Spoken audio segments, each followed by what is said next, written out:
Alright, so welcome back to my channel. Thanks for watching here. I'm going to do something a little bit different. I'm going to do 5 reasons why I love my Infiniti G35 here. And I did a video like this with my Honda Accord a couple years ago, and it has like a lot of views in it. So I figure I'd do the same for this car. I've been driving it for at least 2 years now.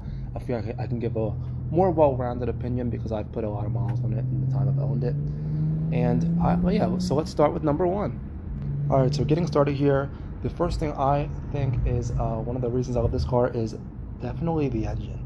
Engine, performance, reliability, we're going to throw that all in number 1 here. So the engine specifically, it is a VQ35HR. It's different than the VQ37 and the later G37 models, which to an untrained eye looks very similar to this model. This is the 2nd generation G35, so it has the updated V36 body, but it still has the latest and greatest 3.5 high revolution motor. It is differentiated because of its dual intakes, and it's a lot more reliable than the DE. It doesn't really have all the oil starvation problems. Yes, it has like valve cover leaks. A lot of older engines have that. This included. I have a slight leak on my passenger side valve cover gaskets. But yeah, if you keep it reliable, if you keep up on maintenance, it'll run and drive great every time, and that's how it's been for me. I do have a check engine light that goes on and off right now. Like I mentioned in previous videos, it's for an O2 sensor. And right now a random misfire. I tried adjusting that last year. Go watch that video if you want to hear more about it. But I put like 30,000 miles on it with this check engine light on, and it's been running and driving fine. Reliability wise, you don't really have to deal with the huge oil concerns that you have in the early DE motors. They drink oil. I don't really have a problem with oil with these HR engines. Another great thing is these engines rev out to 7,600 RPM, which is 100 RPM more than the VQ37s and the later G37s, FXs, and 370Zs. And they are a little bit more reliable than the early VQ37s, I think like pre-2014 or pre-2013, because those ones have gallery gasket issues. Supposedly it's an issue for all of these VQs, but not really known in the VQ35HRs. They're great. There's also a huge aftermarket for these engines. People twin turbo them, they supercharge them, they get 500-600 horsepower on an unopened block. It's something, if I get this car is sorted and I have everything in order and I have the money to, I would love to do it, but most likely I'd probably just keep the Alien this and get another one, like a 350Z HR or maybe 370Z. Number 2 would be, it's definitely fun to drive.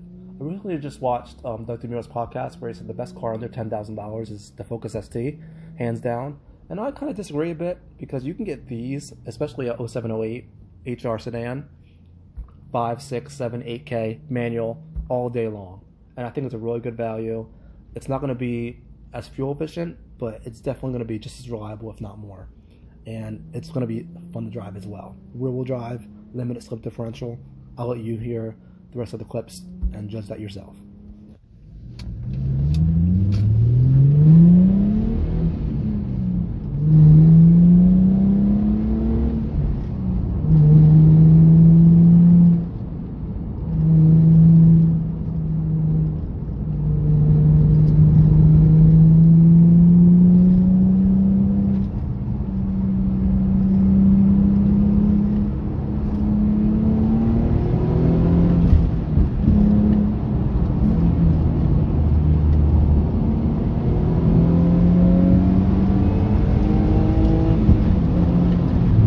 Number 3, I kind of already talked about it before, but these cars are really affordable.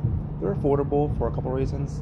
They're old cars, and in comparison to like Lexuses and Acuras of the time period, they sell for more because they have a more stronger brand recognition, and they are a little bit more reliable than some of these cars. Also, these cars are known as takeover cars, so a lot of them get destroyed. A lot of them are not very well put together.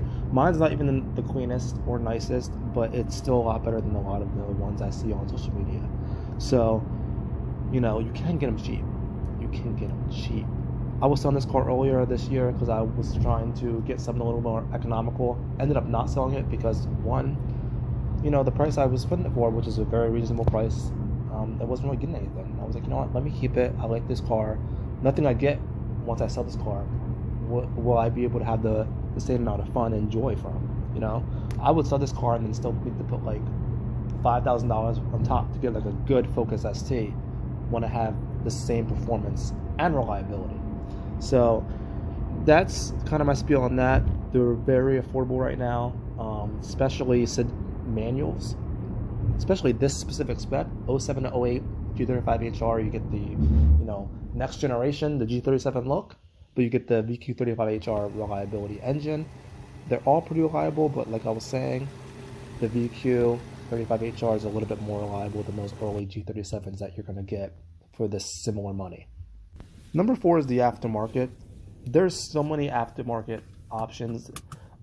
Suspension wise, performance wise, I was talking about that earlier. People boost these, they supercharge them, they do NA builds, you know, headers, intakes, exhausts. You can do a whole lot with this platform and this chassis, specifically these 07 to 08 G35HRs. They have that great ability to have, you know, an HR engine, the best of the 350Z engines, and the chassis underneath is the updated V36 chassis, which everything underneath is Z, so it's 370Z components. So on my car specifically, I don't really have that many mods done, but I have a, as you can see, I have a sport lip, the front sport lip. My dad got that when he owned it for me off the website. Then I have team lowering springs, not lowering springs, coilovers, team coilovers, fully adjustable.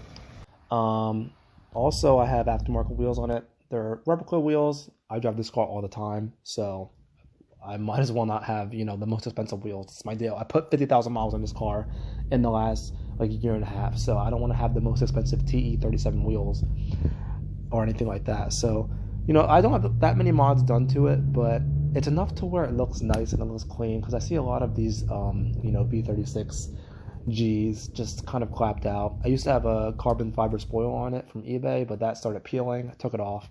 Eventually I'll have it painted body color so it matches. I kind of like that aspect of it, but there's a whole different variety.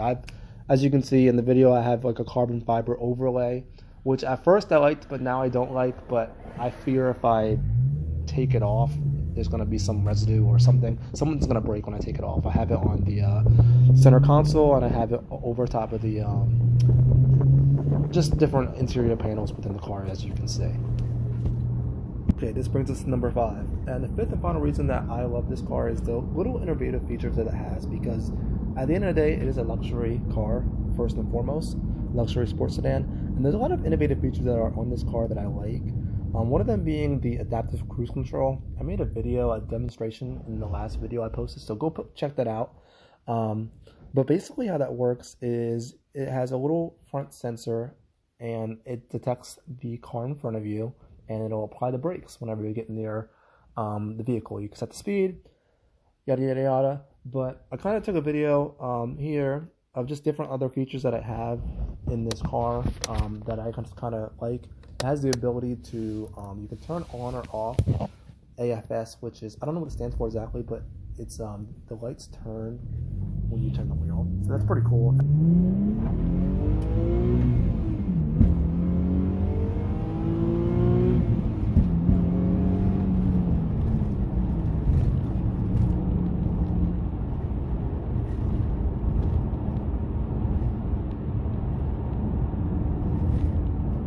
But yeah, that kind of sums it up. Five reasons why I love my Infiniti G35 6-speed. You know, I didn't mention the manual, the best part of it all. You know, I recently got a new clutch done last year. I love where the clutch and gauge is. The gauge is right in the middle, so I never have to put my foot fully down on the clutch pedal, because the pedals are a little bit far away. But, you know, it's in a position where it's nice because I don't even have to fully depress the clutch pedal before I can have it engaged. So I do love it. I love driving it. I love how it's been to me, and it's a car I recommend to a lot of people. If you want to get something that, you know, is rear-wheel drive, has a reliable engine, you know, you can put everyone in there.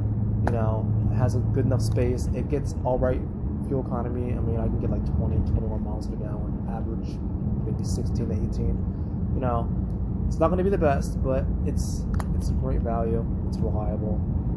You know, you can't really get anything from that class. You can't get an IS350 with a manual. You can get a 335i with a manual, but do you want to deal with that engine reliably? I wouldn't be able to have put the same amount of miles on the 335i without issues. And IS350s, that's a great car, no manual. You can only get them on the IS250s with an open diff and 200 horsepower. So there's nothing really that compares. You can get a TL, like Type S, SH all-wheel drive. Those cars are heavy though, and the all-wheel drive's front-wheel drive biased, and still the reliability, it's right there. And the aftermarket is a lot more plentiful. So, I think these cars are kind of overhated for just the takeover scene, but if you look at it as a car in general and just the amount that you get for the price that you're paying, it's a really great bargain, and I love mine. And if you're looking for a car under $10,000, you can get the best, the G35 HR sedan manual for $10,000. You can get the best one with probably 100 to 150,000 miles on it. You can get the best one, and it's a great bargain, and I recommend it. But I want to thank you all for tuning in today. I'm going to try to be a little bit more active on my Instagram. Probably not, no. But you can follow me. It's at OEMG35. I'm going to get more active, definitely posting here. So, like, subscribe. Show me that you want to see more videos, because I haven't taken this car to the track yet, like Maple Grove. I want to see what it does. But if I get enough views and enough support and attention, I'll make a video and I'll go there. So, thanks for watching.